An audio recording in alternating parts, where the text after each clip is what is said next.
ఉద్యోగులపై నోరు జారితే ఊరుకోం, మీ ఇళ్ళ ఎదుటే ఆందోళనలు చేపడతాము. హరీష్ రావు ఏంటంటే అధికారంలో ఉన్నన్ని రోజులు ఏం చేయకుండా ఎంప్లాయీస్ విషయంలో నిర్లక్ష్యం చేసి ఈరోజు నోటికొచ్చినట్టుగా మాట్లాడితే ఎన్జిఓలు ఏమంటున్నారంటే ఉద్యమాల పునాదిపై 10 ఏళ్ల పరిపాలన చేశారు, మీరు ఏం చేశారు, ఏం సాధించారు, తర్వాత అధికారాన్ని చెలాయించి అధికారంలోకి వచ్చాక 10 ఏళ్ల పాటు సంఘాలను నిర్లక్ష్యం చేశారు, తర్వాత ఉద్యోగులకు రావాల్సిన వేతనాలను 10-15 తారీఖు వరకున సాలరీలు ఇవ్వకుండా తర్వాత ఆత్మహత్యలకు కారణమయ్యారు.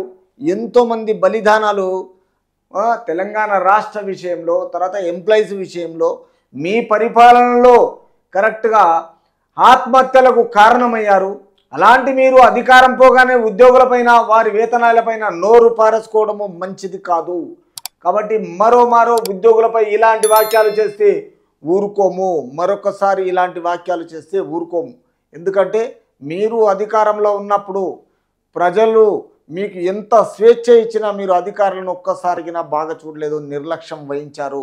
ఆ నిర్లక్ష్యం విషయంలో మరో ఉద్యోగులను ఇలాంటి వ్యాఖ్యలు చేస్తే ఊరుకోము, మీ ఇళ్ళ ఎదుటే ఆందోళనలు చేస్తాము తర్వాత అని బీఆర్ఎస్ నేతలను ఉద్దేశించి ఎన్జిఓ రాష్ట్ర అధ్యక్షుడు ఏలూరు శ్రీనివాసరావు హెచ్చరించారు.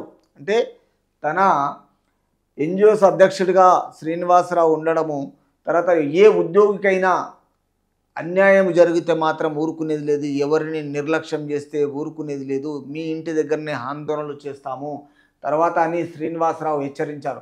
రైతు బంధు సాయాన్ని ఆపేసిన ప్రభుత్వం ఏసీ రూమ్లో ఉండే ఉద్యోగులకు మాత్రం వేతనాలు చెల్లిస్తుంది అంటూ మాజీ మంత్రి హరీష్ రావు చేసిన వ్యాఖ్యలను ఆయన ఖండించారు. పదే హరీష్ రావుకున్నది ఏంటంటే అవినీతి చేసి బాగా డబ్బు సంపాదించిన మదం ఎక్కువైపోయి ఈ ఉద్యోగుల మీద వెంటపడి తర్వాత ఈ ఉద్యోగులకు వేతనాలు తట్టుకోలేక రైతులు పాపము ఆత్మహత్యలు చేసుకునేలా తయారు చేసి వాళ్ళను చిచ్చు పెట్టాలా హరీష్ రావు మాట్లాడారని ధ్వజమెత్తారు. కాబట్టి గత ప్రభుత్వ పాలనలో పిఆర్సీ తర్వాత జీపీఎఫ్ మెడికల్ బిల్లులను చెల్లించకుండా ఉద్యోగులను ఇబ్బంది పెట్టారు నానా రకాలుగా. తర్వాత ఈ విషయంలో ఇబ్బందులు పెట్టారని ఆరోపించారు. కాగా తెలంగాణ ఏర్పాటులో ఉద్యోగుల పాత్ర కూడా ఉందని ఈ విషయాన్ని మర్చి ఇలాంటి వాక్యాలు చేయడం సరికాదని పిఆర్టీయు రాష్ట్ర అధ్యక్షుడు శ్రీపాల్ రెడ్డి, ప్రధాన కార్యదర్శి కమలాకర్ రావు, తెలంగాణ ప్రైమరీ టీచర్స్ అసోసియేషన్ అధ్యక్షుడు షౌకత్ అలీ మదర్లు అభిప్రాయపడ్డారు. గత ప్రభుత్వం ఉద్యోగులు డిఏలు, పిఆర్సీ బకాయిలు, మెడికల్ బిల్లులు ఇప్పటి వరకు ఉన్న అధికారంలో ఉన్నన్ని రోజులు ఏది ఇవ్వలేదు. కాబట్టి అధికార ఎంప్లాయీస్ వల్ల ఏదన్నా జరిగితే ఎంప్లాయీకి ఎవరన్నా ఇలాంటి మాటలు మాట్లాడి నిర్లక్ష్యం వహిస్తుండే ఊరుకునేది లేదు, మీ ఇళ్ళ దగ్గరనే ఇది కరెక్ట్గా ధర్నాలు చేపడతామని చెప్పడం జరుగుతుంది శ్రీనివాసరావు.